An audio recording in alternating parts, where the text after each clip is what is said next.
The first, as I mentioned, most of the Western writers and the critics of Islam, they attack Islam because of the way of punishment.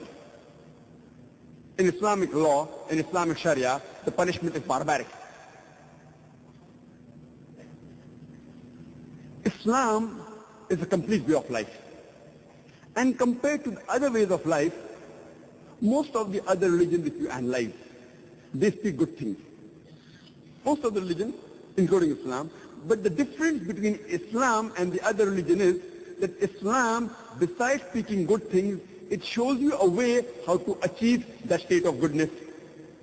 For example, all the major religions of the world, they tell us that we should not rob.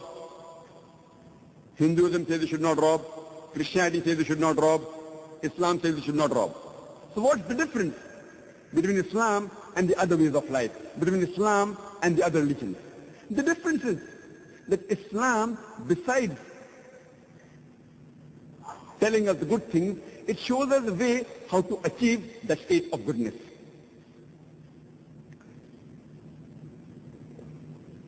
In the Islamic Sharia, we have the third pillar of Islam as zakat. That is, every rich person who has a saving of more than the nisab level, more than 85 grams of gold, he or she should give 2.5% of that saving every lunar year in charity. If every rich human being gives charity, poverty will be eradicated from this world. There will not be a single human being who will die of hunger. And Allah says in the Quran, in Surah Al-Hashr, chapter 59, verse number 7, it says that zakat has been prescribed so that it prevents the wealth from circulating only amongst the rich. So obligatory charity is a part of the Islamic Sharia. It's further. All those who are rich, who have a saving of more than 85 grams of gold, should give 2.5% of that saving every lunar year in charity.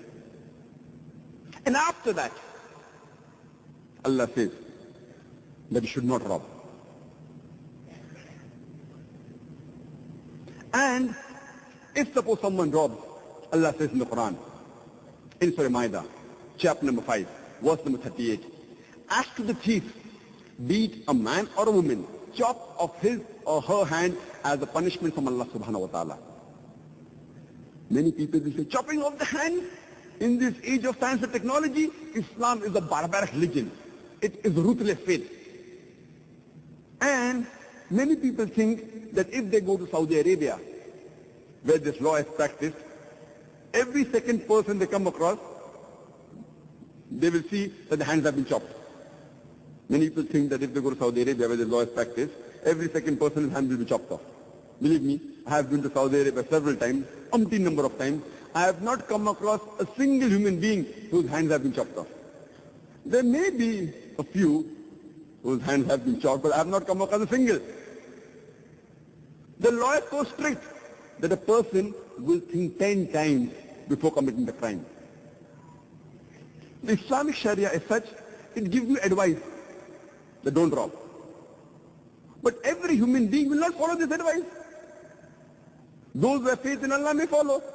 Everyone will not. So what solution do we have for that? The next solution is, if they don't follow the commandment of Allah subhanahu wa ta'ala, there has to be a punishment. And today, America is supposed to be one of the most advanced countries in the world. Do you know, it has one of the highest rates of theft and robbery in the world.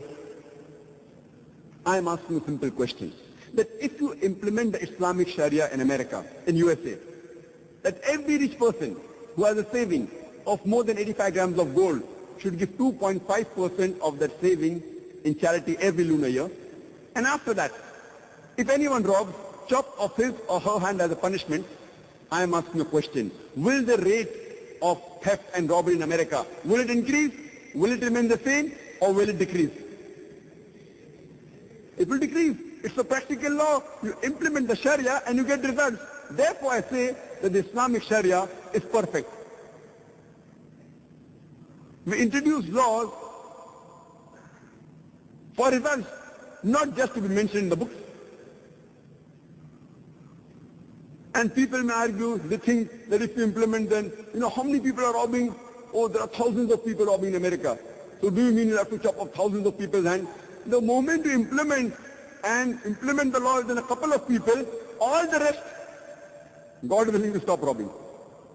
Because now they know that if you are arrested, we can get through, we can bribe, we won't get a severe punishment. But the moment the punishment is severe, a person will sin 10 times before robbing. And immediately the rate will come down. And people fail to realize that Islamic Sharia is complete. It's perfect. That doesn't mean that if a poor man robs bread because he's hungry, his hands will be chopped off. If a poor man robs because he's hungry, it's the duty of the state, the Islamic state, to provide food to him. Why did he have to rob for food? It is the duty of the ummah. It's the duty of the people to see to it that the neighbors don't go hungry.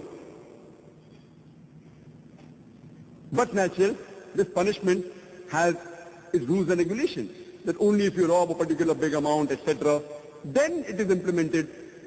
And the question of a person robbing food should not arise in Islamic State.